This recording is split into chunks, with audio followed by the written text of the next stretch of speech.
Jeudi c'est samedi 11 avril 2026, la grande famille d'Asson Power et le ministère d'évangélisation et de libération. Bonjour, bonsoir, dépendamment de l'heure qu'on va regarder vidéo ça. Deux annonces. Merci à moun qui abonné avec nous sur YouTube pendant semaine ça, moi passé à 40 abonnés sur YouTube. Merci infiniment. Ça fait m'attendre nous dans fin mois c'est birthday moi m'attendre nous pour nous donner ça comme cadeau avant 29 avril. Mettez-moi à 100 à 200 abonnés et m'a très content. Et puis merci au couple Dormeus, Dex et puis Maestro Lemoine. Depuis quelques jours, on a parlé de révélation qui veut dire dévoilement et les différentes manières que bon Dieu révèle tête. Aujourd'hui, on nous parler de la communication directe, mais dans communication directe, il y a plusieurs sous-points. Bref, Dieu employa la communication directe pour adresser aux prophètes. Selon Nombre chapitre 12, le verset 5 à 8, et l'Éternel descendit dans la colonne de nuée et il se mit à l'entrée de la tente. Il appela Aaron et Myriam qui s'avancèrent tous les deux et il dit: écoutez mes paroles. Et maintenant dans verset Pibal dit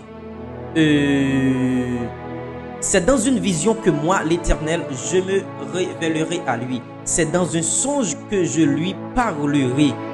Ça veut dire, dans autant des prophètes dans l'Ancien Testament comme nous venons de lire, Dieu parle. Dieu se révèle à travers la communication directe. Et un deuxième verset, un deuxième passage bien entendu, c'est 1 Samuel 28, le verset 6. Saül consulta l'Éternel et l'Éternel ne lui répondit point, ni par des songes, ni par l'urine, ni par les prophètes. Maintenant, la nature même de prophète est de recevoir une révélation directe de la parole de Dieu. Ça veut dire, mes bien-aimés, ne te contente pas seulement d'avoir la révélation, les songes, etc.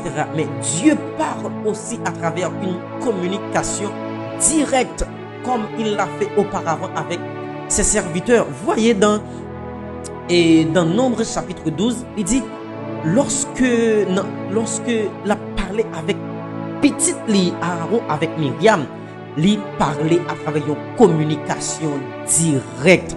Ça veut dire, Dieu parle encore à travers cette communication. Il était fait ensemble avec Saül. Il ne pas répondre Saül ni par songe, ni par vision, ni par révélation, ni par prophète. Mais il parlait avec Saül de façon directe. Ça veut dire la communication, communiquer, parler de façon directe. Parler, m'attendez Jésus, besoin de ça. Eh bien, ok, petit point, mais ça, c'est-à-dire une conversation directe. Yes, nous besoin ça. Moi besoin ça. Ou même, ou besoin ça. Parce que c'est une rare fois que nous avons des gens de parole ça. Oui, la communication directe. Dieu révèle tête à travers communication ça. Moi souhaite que ou même qui peut arriver dans dimension ça, moi avec qui peut arriver dans dimension ça, que monter dans dimension ça. Et la bon ni pour moi-même ni pour le corps de Christ, que bon Dieu bénisse abondamment. Amen.